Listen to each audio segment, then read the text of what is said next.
நான் வரும் முன்னே உமக்கு இருந்தது கொஞ்சம், நான் வந்த பின் கர்த்தர் உம்மை ஆசீர்வதித்ததனால் அது மிகவும்.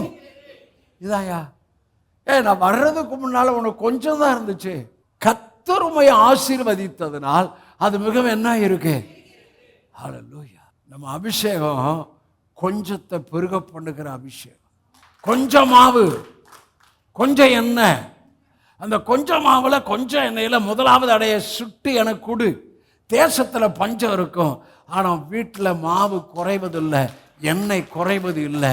அந்த கொஞ்சம் மாவும் கொஞ்சம் எண்ணெயும் 3 வருஷம் அந்த கொஞ்சம் மாவை கொஞ்சம் எண்ணெயை ஃபஸ்ட்டு ஊழியக்காரனுக்கு கொடுத்துட்டா, ஆகவே தேசத்தில் பஞ்சம் இருந்துச்சு, அவங்க வீட்டில் கொஞ்சம் எண்ணெய் தான் இருந்துச்சு, அது இருந்துக்கிட்டே இருந்துச்சு. எண்ணெய் கொஞ்சம் தான் இருந்துச்சு, அது இருந்துக்கிட்டு. அப்படின்னு அர்த்தம், மாவு எடுக்க எடுக்க வருது, எண்ணெய் எடுக்க எடுக்க வருது.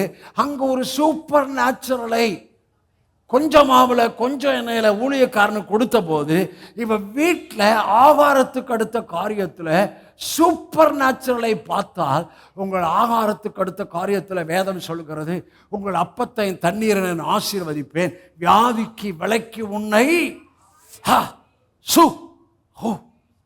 வாலிப பிள்ளைகள்லாம் சம்பளம் வாங்குறேன், கேட்ட தசவம் கொடுக்குறீங்களா?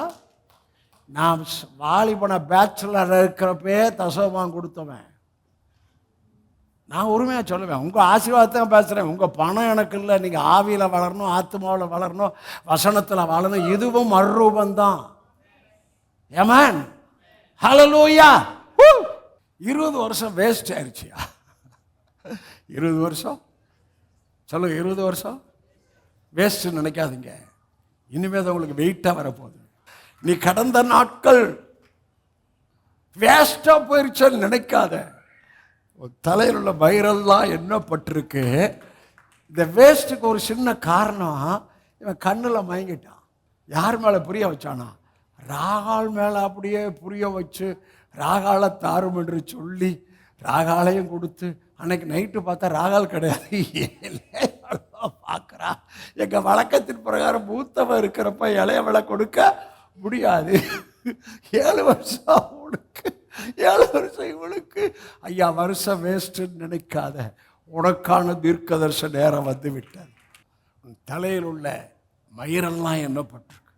உனக்கு எந்த நேரத்தில் எப்படி செய்யணும், யாரை கொண்டு செய்யணும், அதெல்லாம் அவர் ஏற்கனவே பிளான் பண்ணிட்டார். எங்கே அனுப்பணும், எங்கே வாய்ப்பு வரணும், அவர் ஏற்கனவே பிளான் பண்ணிட்டார்.